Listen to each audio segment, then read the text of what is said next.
Hello everyone, welcome back to our channel. Good morning, good afternoon, good evening. I greet you all according to your time and locations you'll be meeting this video. Yes, my dear viewers, I am back again with another update. So guys, I have a video here I would like we all to watch. But before then, if you're meeting my channel for the very first time, you're highly welcome. Please kindly do well to like, share and subscribe. Leave your thought on the comment section. Let us know what you think about this video, and I will see you towards the end. Negatively on many businesses and income of millions of households. The effect of skyrocketing prices of foodstuffs and other services has been passed to the common man, impoverishing more Nigerians in the process. This is a trend President Bola Tinubu is trying to reverse by providing palliatives for Nigerians. But to do this, he needs the approval of the National Assembly to source for 500 billion naira. In a letter written to the House of Representatives, the President also proposed an amendment to the 2022 Supplementary Appropriation Act. The request has become necessary in order to, among other things, source for funds necessary to provide palliatives to mitigate the effect of the recent removal of fuel subsidy on Nigerians.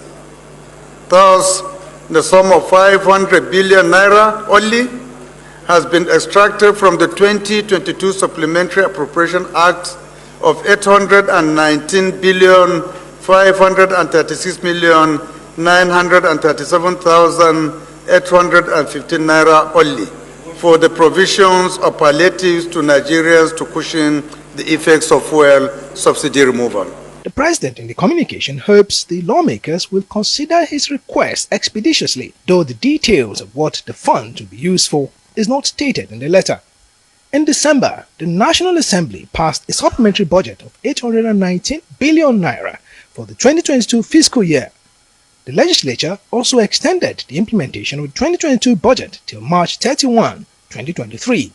In another development, the House of Representatives has resolved to set up an ad hoc committee to investigate alleged fictitious contract awards, gross mismanagement of billions of naira and lopsided employment by the Nigerian Maritime Administration and Safety Agency, NIMASA. This resolution was sequel to a motion by House Minority Leader Kingsley Chinda. The need to investigate alleged fictitious contract awards, gross mismanagement of billions of naira, and lopsided placement of directors by the Nigerian Maritime Administration and Safety Agency, NIMASA.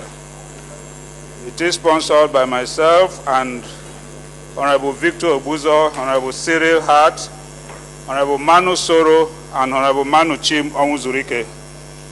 Mr. Speaker, my dear colleagues, I, on behalf of all the sponsors, adopt the motion as stated in the order paper and urge the House to resolve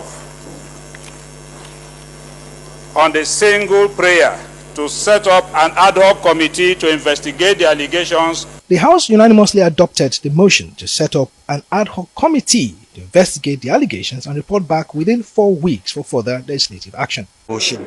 Senate on Wednesday revisited the controversy surrounding the disbursement of $500 billion naira loan among the 6 geopolitical zones, setting up an ad hoc committee to take another look at the details of the loan and the sharing arrangements that have left some interest, especially in the north, feeling shortchanged. Senate Chief Whip Ali Ndume and 64 other senators, mostly from the north, are behind the motion, demanding equity in the sharing of the loan that left the entire north with 11%, while Lagos alone received a lion's share of 47%.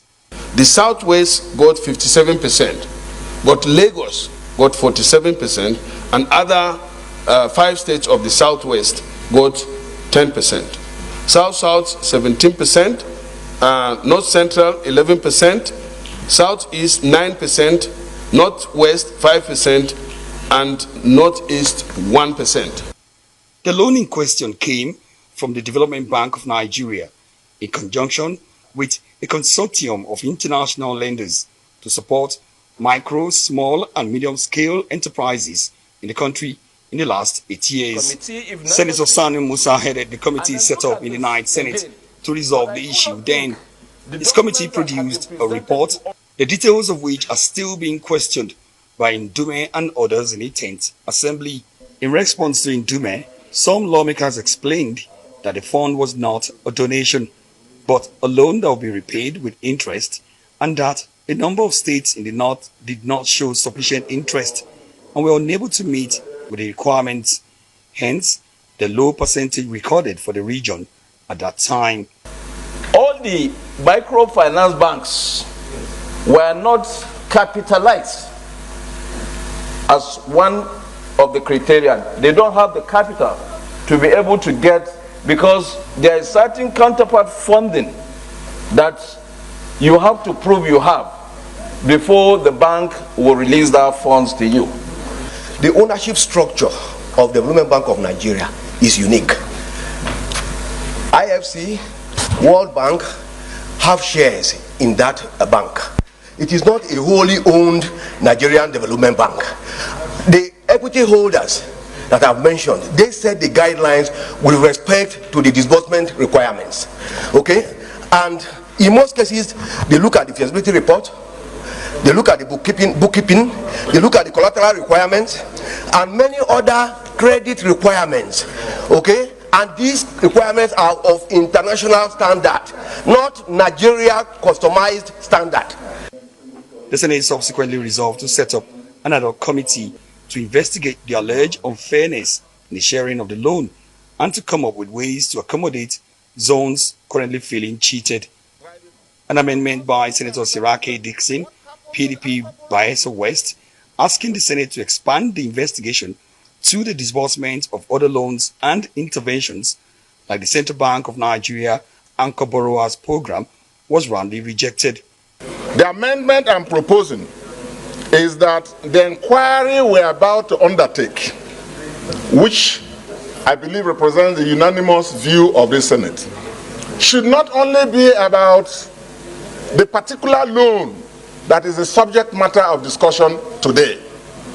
We have to also use this opportunity in the national interest and in pursuit of the national objectives of inclusion, fairness, and equity, which is the principle that this motion is riding on.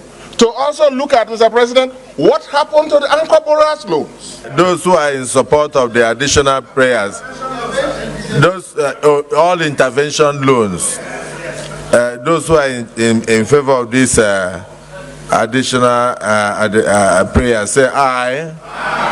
Those who are against, say nay. The nays have it. The Senate panel has 4 weeks to revert on the matter. So guys, thank you so much for watching. What do you think about this video? Please kindly drop your thought on the comment section. I'll see you again in my next one. Bye for now.